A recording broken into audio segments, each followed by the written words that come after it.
morning, good afternoon, good evening, good luck sleeping. You're watching PNT. I'm your host, bewitched, bothered, and bewildered. First, we at PNT would like to take a moment to express our concern over the recent attack on London. We stand with our viewers in Great Britain, and our thoughts are with you. Up front today, according to an article published by the Huffington Post, a brown tabby cat named Gracie is being called a hero after saving her humans, Annette and Kevin Shanahan of Reedsburg, Wisconsin, from a buildup of deadly carbon monoxide gas in their home. After Annette awakened around 1 a.m. feeling ill and then collapsing from the poison fumes, Gracie repeatedly attempted to awaken her and then attempted to awaken Kevin by butting her head on the bedroom door and also scratching with her paws, finally succeeding only through sheer stubbornness or pure love. Kevin was able to recover Annette and Gracie from the house and get them all outside to fresh air, due to the heroic feline's efforts. A faulty hot water heater was later determined to be the cause of the fumes. Local veterinarians call Gracie's ability to withstand the carbon monoxide gas remarkable. Our next bit of weirdness comes to us from the European city of Kosovo, where video of a giant chicken has caused a furor online. According to an article published by UPI, the owner of a giant Brahmin chicken posted a video of his giant meal-to-be on a Facebook poultry breeders page, inadvertently setting fire to Reddit in the process. Users of popular social media sites questioned whether the giant bird was camera trickery or perhaps a human in a costume. Experts were quick to assure the internet community that the Kosovo Brahmin chicken is in fact real, and yes, it is that big. Brahmin chickens were bred in the United States from chickens originally imported from China and are dubbed the king of all poultry. If I were KFC, I'd start buying bigger buckets. The last report of our roundup of animal oddities for this week takes us off the coast of South Africa. Details published by CNN state that unprecedented numbers of humpback whales are gathering off the coast of South Africa in densely packed supergroups, and scientists are baffled as to why. The area in question is far from the whales' usual gathering and migration routes, and the behavior observed does not seem to be typical for humpback whales. Whether this is simply a whale worldwide congress or a direct result of the increasingly obvious effects of global warming, I'm personally expecting the probe from Star Trek IV to make an appearance any time now. And now, PNT is pleased to bring you our feature report. Faithful viewers will remember last week's coverage of the sighting of a green orb-like UFO in Saddlebrook, Arizona. After researching further, PNT was amazed to find that this phenomenon has been observed in the deserts of the Southwest before. Scouring through online microfiche copies of Project Blue Book era files, PNT discovered that the so-called green fireballs of the Southwest had been investigated before by the U.S. Air Force under the codename Project Twinkle.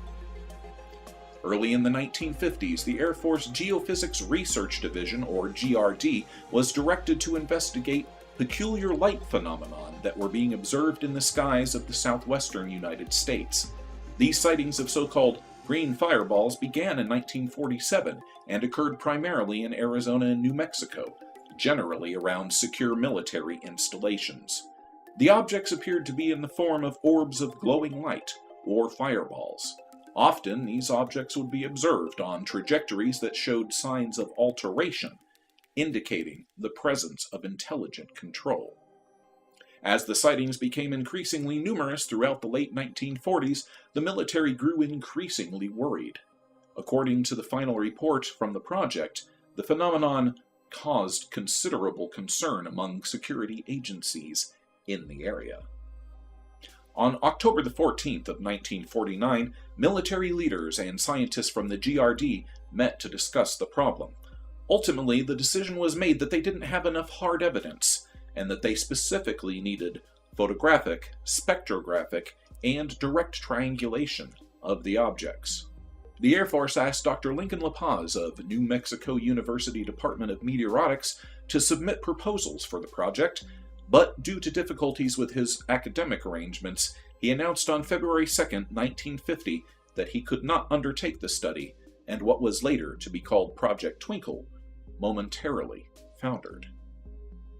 After Dr. La Paz's announcement, and during the month of February of 1950, the wave of sightings around Holloman Air Force Base and the nearby town of Vaughn, New Mexico, grew to such a point that the commanding officer of Holloman Air Force Base initiated a program to gather factual data that might later be used to indicate whether further investigation would be needed.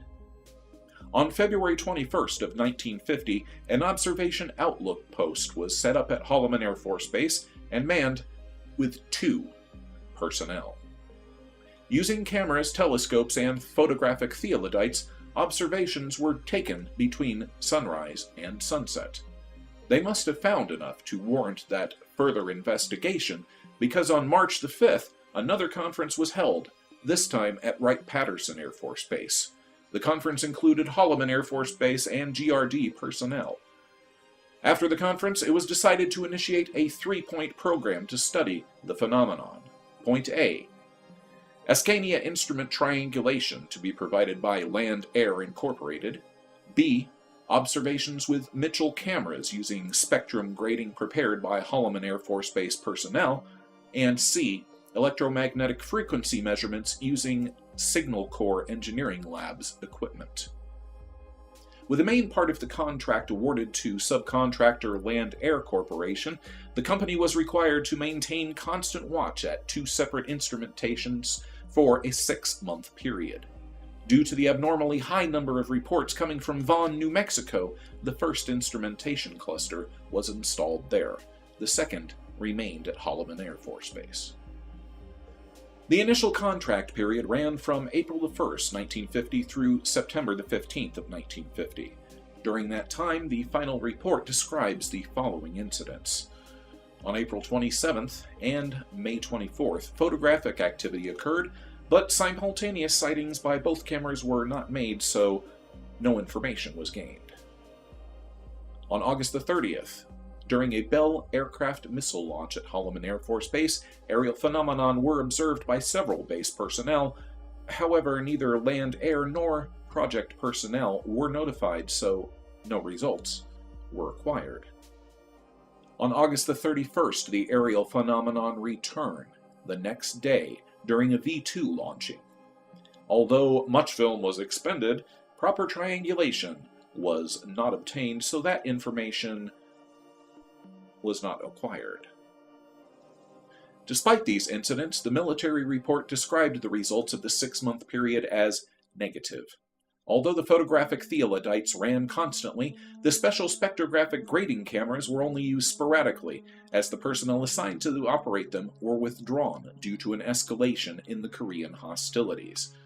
As to the EM frequency measurements, they were never utilized, as the irregular occurrences of the aerial phenomenon did not justify the $50,000 per year transfer of funds to the Signal Corps, which would be required to carry out such a monitoring activity. This is a considerable shame, considering that the EM equipment might well have provided the very hard data they were looking for on the nights of August the 30th and the 31st. Regardless of these apparent negative results, or perhaps because of them, the contract with Land Air was extended for an additional 6 months.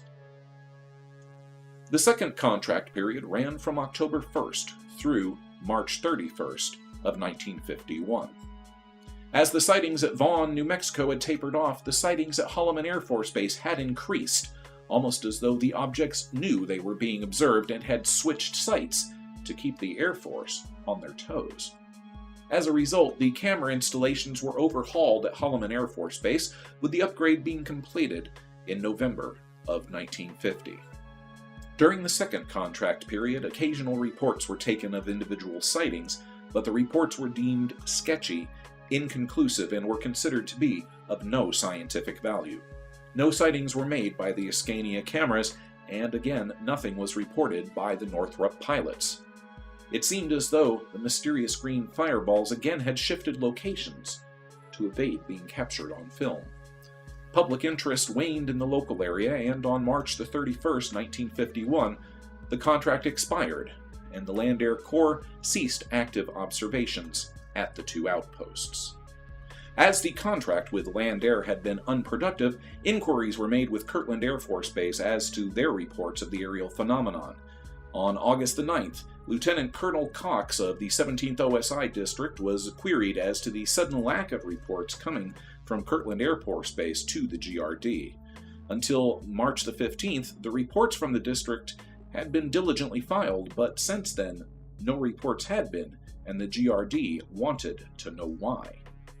Cox advised that while reports of the aerial phenomenon were still received by the 17th OSI office, quote, little attention was being given to this matter. With little more evidence forthcoming from the various bases, unsatisfied with their results and essentially back at square one, the GRD committee mulled its options and finally decided on August the 21st of 1951 to discuss the matter informally with Dr. La Paz. During the meeting, La Paz expressed disbelief in all aerial phenomenon, except, curiously, for the green fireballs themselves. He further stated that he believed the red fireballs were a visual after effect of the green. La Paz argued that their recent origin and their peculiar trajectories did not permit them to be classified as natural phenomenon, and pointed to the July 7, 1951 flyover of Detroit by a huge green meteorite that came in at an angle and then leveled out as a case in point. La Paz criticized Project Twinkle as inadequate, arguing the green fireballs were worthy of intensive scientific investigation. August the 27th, 1951. In another conference, developments concerning the aerial phenomenon are discussed at Holloman Air Force Base. Curiously, Lieutenant John Alpert, previously lead of the project, had been transferred from Holloman Air Force Base and the project reassigned to Major Edward A. Doty, who seemed to be thoroughly acquainted with the situation. As Doty took charge of the project, they covered what few incidents from the area were deemed worthy, such as a March 14th sighting by 9 Bell personnel at Holloman Air Force Base of between 14 to 20 craft overflying the base in a V-shaped formation. Also, on July the 9th, at a Corona, New Mexico experimental radar site, a sergeant reported seeing a red glowing ball change trajectory several times before finally vanishing beyond the horizon. Despite these remarkable incidents and the July 7th Detroit flyover, Major Doty seemed more interested in shifting Project Twinkle's mode to explaining away the phenomenon than investigating it. Under advisement from Doty, Colonel Baines, commanding officer at Holloman Air Force Base, felt there was no longer any justification for the funds to maintain systematic investigation and placed the project on a standby basis without official Air Force status. What this did was to place Doty in charge of collecting incoming reports, reviewing the files for patterns, and maintaining contact with any agencies who might provide information on the aerial phenomenon. Doty authorizes Warren Cott of the Land Air Corporation to issue a formal report on their contractual period, to include a time correlation study of the film and verbal recordings taken at both stations. The final recommendations of the Project Twinkle report were as follows. Number 1. No further expenditure of funds made to pursue the problem. Project Twinkle was to remain on standby status at Holloman Air Force Base. Number 2. The installation of 2 18-inch Schmidt cameras for meteor studies were to be installed in stations 20 miles apart in the area of Las Cruces, New Mexico. As these studies were sponsored by the GRD, the film could be examined for the aerial phenomenon as well. So it would seem that despite the lack of evidence, the Air Force was still interested enough in what was going on in the Southwest to hedge their bets.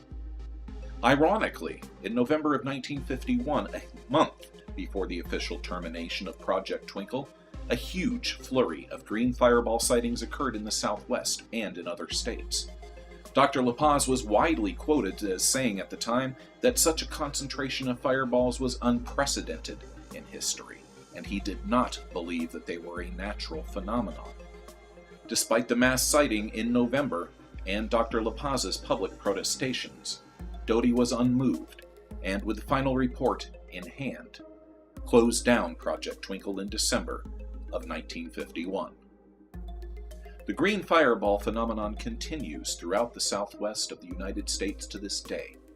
Could this be what the submitter of the Saddlebrook, Arizona MUFON sighting, as detailed in last week's UFO review, have seen? As the green fireballs have been known to concentrate around military installations, it begs the question, what is really going on in the deserts of the Southwest?